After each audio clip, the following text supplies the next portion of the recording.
Bonjour, voici une explication sur le reflux gastrique. Le RGO, reflux gastro-œsophagien, est une affection digestive courante où le contenu de l'estomac, y compris les acides, remonte dans l'œsophage. Cela peut provoquer des symptômes désagréables et, si non traités, entraîner des complications. Voici tout ce que vous devez savoir. Le RGO est dû à un dysfonctionnement du sphincter œsophagien inférieur, SOI, une valve située entre l'œsophage et l'estomac. Ce sphincter ne se ferme pas correctement, permettant aux acides gastriques de refluer vers l'œsophage. Les causes principales du RGO. En 1, une mauvaise alimentation et des mauvaises habitudes. Ce sont des repas trop copieux ou gras, une consommation importante d'alcool, de café, de thé ou de tabac. En 2, les facteurs physiques.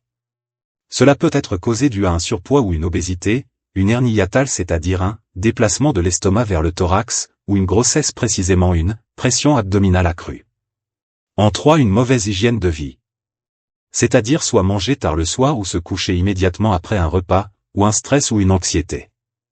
Les symptômes du RGO, ce sont des brûlures d'estomac, une sensation de brûlure remontant dans la poitrine.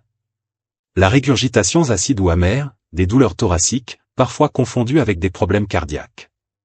Une toux chronique, enrouement ou mal de gorge, une sensation de boule dans la gorge ou des difficultés à avaler. Les complications possibles que cela peut causer. Si le RGO est fréquent et non traité, cela peut créer l'œsophagite, une inflammation de l'œsophage, et l'œsophage de Barrett, une modification cellulaire pouvant conduire au cancer, ou un ulcère œsophagien. Les aliments à éviter, certains aliments augmentent l'acidité ou relâchent le sphincter œsophagien. Ce qu'il faut absolument limiter. Les graisses, c'est-à-dire les fritures, les plats riches en matières grasses, et les charcuteries. Les produits acides, comme les agrumes, les tomates, le vinaigre, les boissons irritantes comme l'alcool, le café, le thé ou les sodas gazeux. Le chocolat n'est pas très recommandé car il favorise le relâchement du SOI, c'est-à-dire du sphincter œsophagien inférieur. Le chocolat est riche en graisse, en particulier les chocolats au lait ou les chocolats fourrés. Les épices fortes, comme le piment, le poivre et le curry. La menthe, soit sous forme de feuilles, de tisane ou dans les bonbons, relâche le sphincter. Les aliments que je conseille. Je vous conseille les aliments qui apaisent l'acidité ou protègent la muqueuse.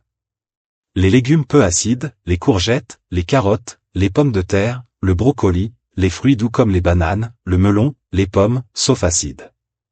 Les protéines maigres comme le poulet, la dinde, le poisson blanc, les produits céréaliers, comme le pain complet, le riz, les flocons d'avoine, les laitages maigres comme les yaourts nature, les écrémés. Je conseille aussi l'eau non gazeuse, car les bulles de dioxyde de carbone, présentes dans l'eau gazeuse, augmentent la pression dans l'estomac, cela peut forcer l'ouverture du sphincter œsophagien inférieur. Les conseils pour prévenir et traiter le RGO. Les habitudes alimentaires. Je vous conseille de manger des petits repas fréquents au lieu de gros repas, prenez le dîner au moins 2 à 3 heures avant de vous coucher. Mastiquez lentement les aliments et mangez calmement, évitez de boire beaucoup pendant les repas, prenez des petites gorgées. Ensuite, le mode de vie. En 2, évitez de vous allonger après avoir mangé, surélevez la tête de votre lit de 10 à 15 cm pour réduire le reflux nocturne.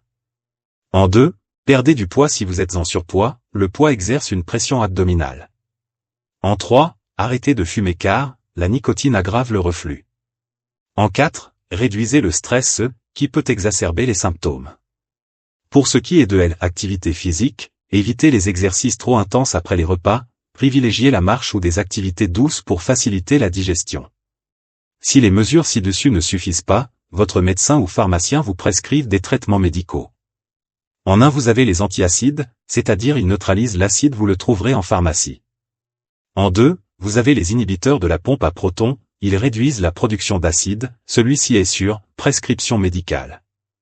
En 3, anti-H2, ils bloquent l'action de l'histamine pour réduire l'acidité, vous pouvez l'avoir en pharmacie.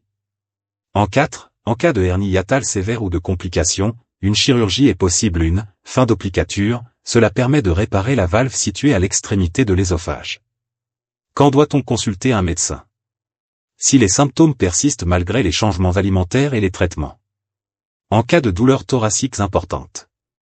Ensuite, si vous avez des symptômes nocturnes sévères ou des complications, des difficultés à avaler, des vomissements. Si en suivant une alimentation adaptée, et en changeant vos habitudes et en consultant un professionnel si besoin, il est possible de réduire significativement les symptômes du RGO et d'améliorer votre qualité de vie. Merci pour votre écoute.